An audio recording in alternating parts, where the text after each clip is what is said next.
మీ ఎలాంటి వ్యాపార ప్రకటనలకైనా వెంటనే మా ఛానల్ సంప్రదించండి. అందరికి నమస్కారం. నేను శిరీష. ప్రస్తుతం మనతో పాటు ఉన్నారు ప్రముఖ జ్యోతిష్య వాచస్పతి బ్రహ్మశ్రీ పోతుకూచి చంద్రమౌళి శాస్త్రి గారు. గురుగారితో మాట్లాడదాం. నమస్కారం గురుగారు. ఓం దక్షిణామూర్తయే నమః. గురుగారు, విశేషంగా ఈ మార్చి మాసంలో కన్యా రాశి వారికి ఎలా ఉండబోతుందంటారు? ఎలాంటి జాగ్రత్తలు తీసుకోవచ్చు అంటారు? ఆర్థిక పరంగా, ఆరోగ్య పరంగా ఎలా ఉంటుందంటారు? మొత్తం మీద చూసుకుంటే ఈ మాసంలో ఈ నవగ్రహాల ప్రభావం ఎలా ఉంటుందంటారు? మా కన్యారాశిలో మనకి ఉత్తర ఫల్గుని నక్షత్రము, అట్లాగే హస్తా నక్షత్రము, చిత్తా నక్షత్రము, ఈ 3 నక్షత్రాల సముదాయం కన్యారాశి.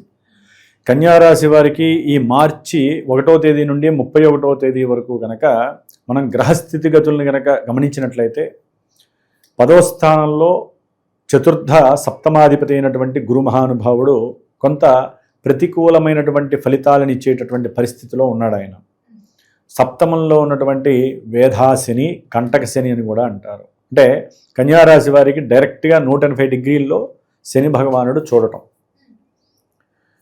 ఇక విశేషం ఏంటంటే 12వ స్థానంలో కేతువు.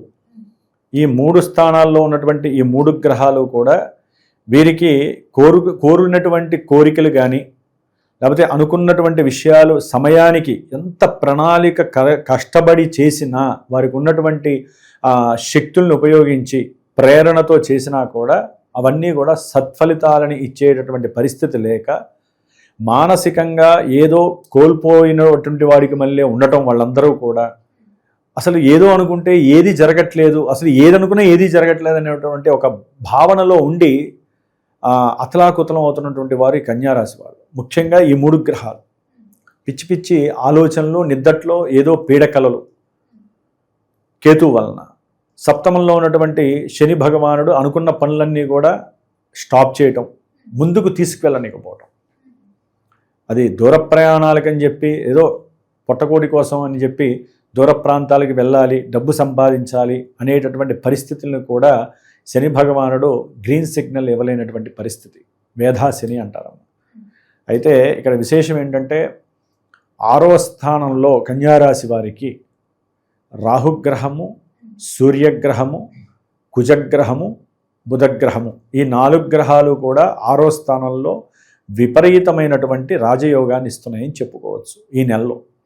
అది కూడా ఎప్పుడంటే సూర్య భగవానుడు ఉద్యోగ వ్యవస్థల్లో కానివ్వండి, అవతల వాళ్ళ మీద, అంటే వీళ్ళకి ఎవరైతే ఎక్స్పర్టీ ఉంటారో, అది పొలిటీషియన్స్ కావచ్చు, వ్యాపారవేత్తలు కావచ్చు, వృత్తి ఉద్యోగాదుల్లో కావచ్చు, ఎవరైతే పెద్దవాళ్ళు ఉంటారో వాళ్ళు వీళ్ళ యొక్క మాట వినేటటువంటి స్థితి కలిగేటటువంటి వాక్చాతుర్యము, ఆ స్థితి కలిగేటటువంటి ఆకర్షణ శక్తి, చతురత చూపించటము, ఇవన్నీ కూడా వీళ్ళకి చక్కగా ఈ మార్చి 14 వరకు కూడా సూర్యగ్రహ బలం అమోఘంగా ఉంది.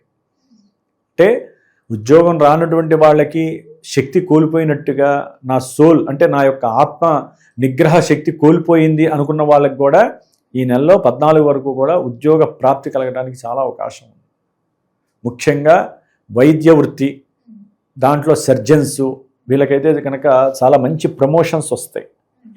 అట్లాగే గవర్నమెంట్ నుంచి మంచి పురస్కారాలు, కీర్తి ప్రతిష్టలు, మంచి మర్యాద, మన్నన, ఇవన్నీ కూడా వాళ్ళకి లభించే అవకాశము ఈ యొక్క కన్యారాశి వారికి చతుర్గ్రహ కూటమి చాలా చాలా అనుకూలమైనటువంటి పరిస్థితుల్ని కలుగజేస్తాం.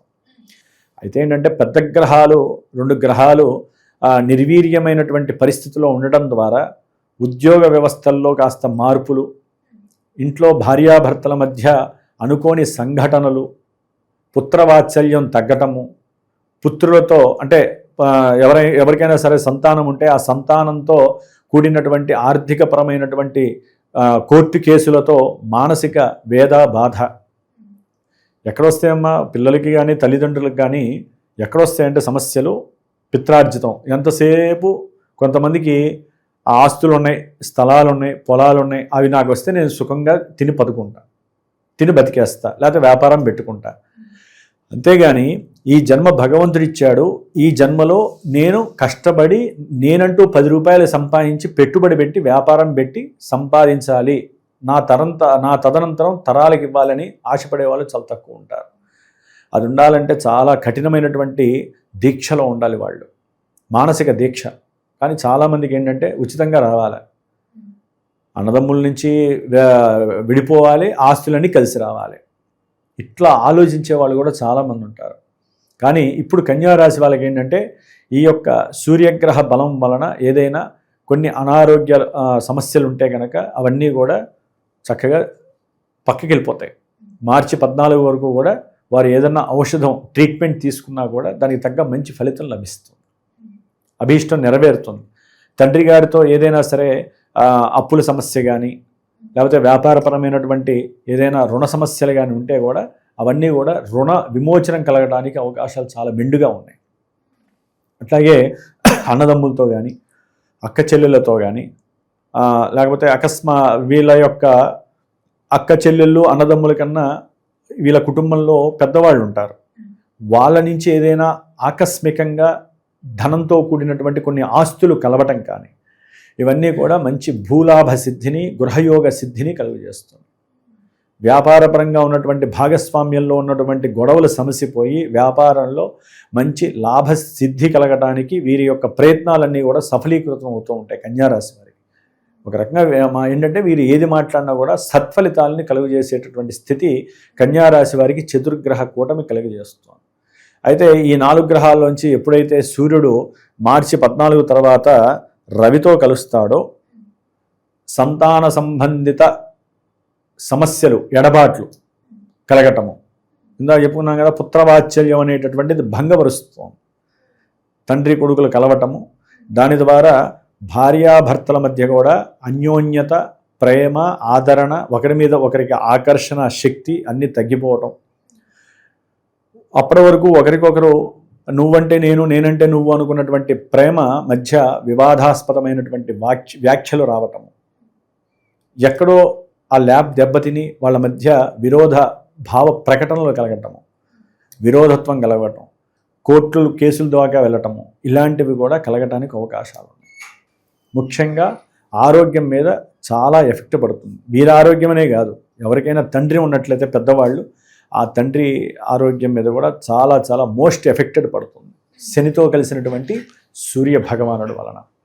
కాబట్టి ముఖ్యంగా మార్చి 14 తర్వాత 31 లోపల ఈ కన్యారాశి వారు సూర్యగ్రహ అనుగ్రహం కోసం, శనిగ్రహ దోష నివారణ కోసం సూర్యుడికి శనికి జపము, కేతువు కూడా చేయించాలమ్మా.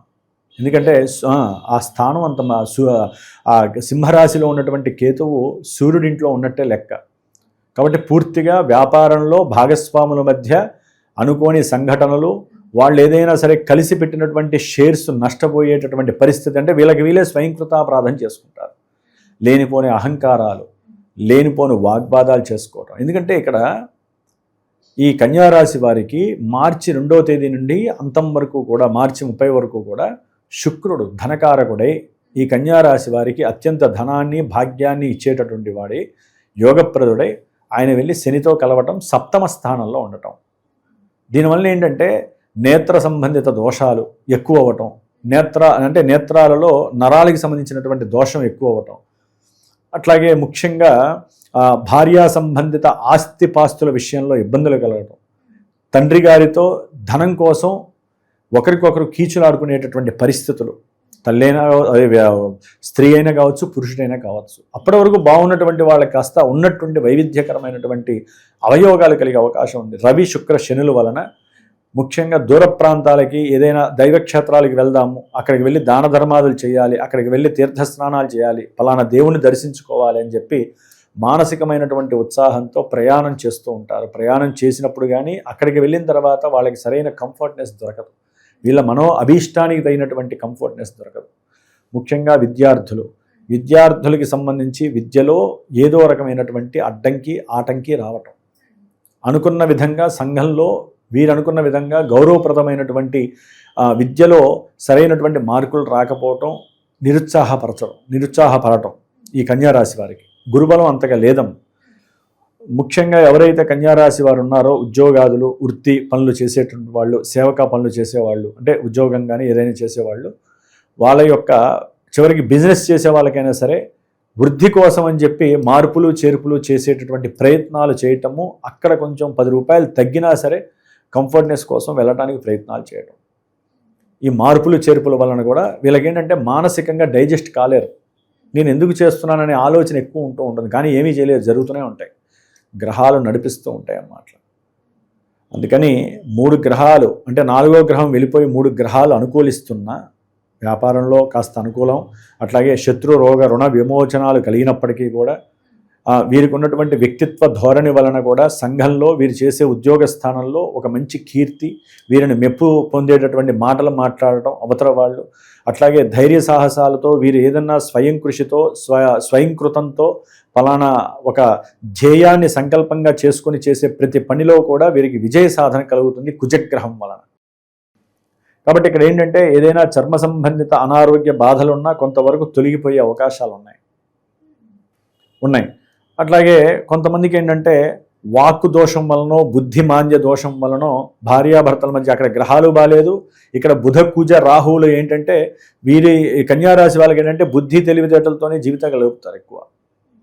ఎప్పుడైతే వీరి మాటలో తేడా వచ్చినా అది భార్యాభర్తలు కావచ్చు, వ్యాపారపరంగా కావచ్చు, అవతల వ్యక్తులతో ఎవరైనా కావచ్చు, అన్నదమ్ములతో కావచ్చు, వారి చుట్టూ ఉన్నటువంటి వాళ్ళతో, లేదా ఎవరో ఒకళ్ళు పరిచయం అంటే బంధుమిత్రాలతో పరిచయం చేస్తారు, ఫలానా వాళ్ళు మా వాళ్ళని, వాళ్ళతో వ్యంగ్యంగా మాట్లాడటమో లేకపోతే వాళ్ళతో అవసరం లేని విషయాలు మాట్లాడేసి వాళ్ళ నుంచి కూడా అపనిందలు అనుమానాలు పడే పరిస్థితులు కూడా ఎదురవుతాయి. దాంతో వ్యక్తిత్వంగా డీలా పడిపోయే అవకాశాలు కలుగుతాయి.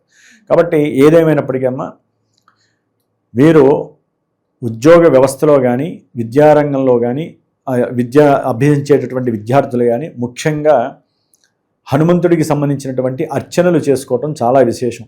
ముఖ్యంగా భార్యాభర్తలైతే కనుక వెళ్ళి ఇష్టం ఉన్నా లేకపోయినా సరే వెళ్ళి హనుమంతుడికి సహస్రనామార్చన ప్రతి శనివారము చేయించుకోవటం విశేషం.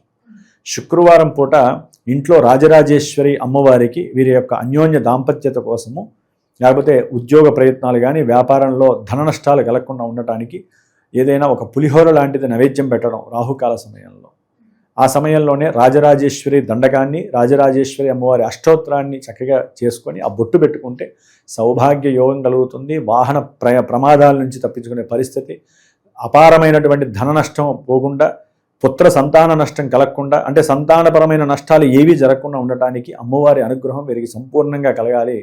వీలుంటే వీరు రోజు ఇంట్లో సుందరాకాండ పారాయణ వింటే అనుకోని శుభ సంఘటనలు కూడా వీరికి జరుగుతాయి. ఇంట్లో సుందరాకాండ పెట్టడం, వీళ్ళ పనులు చేసుకోవటం. ఆ వైబ్రేషన్స్ వల్ల ఏంటంటే కోపంగా వచ్చినటువంటి వాళ్ళు ఎవరైనా ఇంట్లో ఘోషలతో వచ్చిన వాళ్ళు చల్లబడిపోతారు. ఎందుకంటే హనుమంతుల వారు వారిని రక్షగా కాపాడుతూ ఉంటారు సుందరాకాండ పెడితే. కాబట్టి తప్పకుండా ఇంట్లో భార్యాభర్తల మధ్య సమస్య వచ్చినప్పుడు మనకున్నటువంటి సనాతన ధర్మంలో ఎన్నో స్తోత్రాలు, ఎన్నో మంత్రాలు ఉన్నాయి. సరే, లౌకికంగా అయితే కనుక సమస్య ఎక్కడ ప్రారంభమైందో ఒకసారి గుర్తు తెచ్చుకొని ఇద్దరు కూర్చొని మాట్లాడుకోవాలి. 3వ వ్యక్తి దగ్గరికి వెళ్ళకూడదు భార్యాభర్తలు. ఎందుకంటే ఇక్కడ సప్తమ స్థానంలో 3 గ్రహాలు ఒకదానికి పడవు. కాబట్టి సమస్యలు ఘోరంగా ఉండే అవకాశాలు ఉంటాయి. కాబట్టి కొంచెం ఇద్దరి మధ్యలో ఆల్రెడీ వాయువు అనేటటువంటి ఒక పంచభూతం ఉంటుంది. పంచభూతాల్లో ఒక భూతం ఉంటుంది. ఆ వాయువుతో పాటుగా ఇంకో భూతం వస్తారు, అసలైన లౌకిక భూతాలు వస్తాయి. అందుకని ఇద్దరి మధ్యలో, భార్యాభర్తల మధ్యలో లౌకిక భూతాలు రావద్దు. పంచభూతాలు మంచే చేస్తాయి. కాబట్టి ఆ భూతం వచ్చినా కూడా మాట్లాడుకోవడం ద్వారా ఇరువురు కూడా అన్యోన్యంగా ముందుకు వెళ్ళాలంటే దైవ అనుగ్రహం గొప్పగా ఉంటుంది. కాబట్టి భార్యాభర్తల మధ్య వచ్చే సత్సంబంధాల లోపం వలన 2 కుటుంబాలే చీలిపోయే అవకాశం ఉంది. కాబట్టి ఇద్దరు కలిస్తే కుటుంబాలు కలిసి ఉంటాయి. కాబట్టి ఆనందంగా ఉండటానికి ప్రయత్నం చేయాలి. ఏదేమైనప్పటికీ కూడా 14 తర్వాత వ్యాపార వ్యవస్థలో జాగ్రత్తగా ఉండండి, భార్యాభర్తలు జాగ్రత్తగా ఉండండి. అనుకూలమైనటువంటి సంఘటనలు మిమ్మల్ని కొంతవరకు గట్టెక్కిస్తాయి. రుణబాధలు, శత్రుబాధలు, రోగ బాధలు కొంతవరకు మిమ్మల్ని రక్షింపబడతాయని చెప్పి కన్యారాశి వారికి సూచన. గురుగారు, మొత్తం మీద ఈ మాసంలో కన్యారాశి వారికి ఎలా ఉండి ఎలాంటి జాగ్రత్తలు తీసుకోవాలో తెలియజేసినందుకు ధన్యవాదాలు. శుభమస్తు. శ్రీమాత్రే నమః.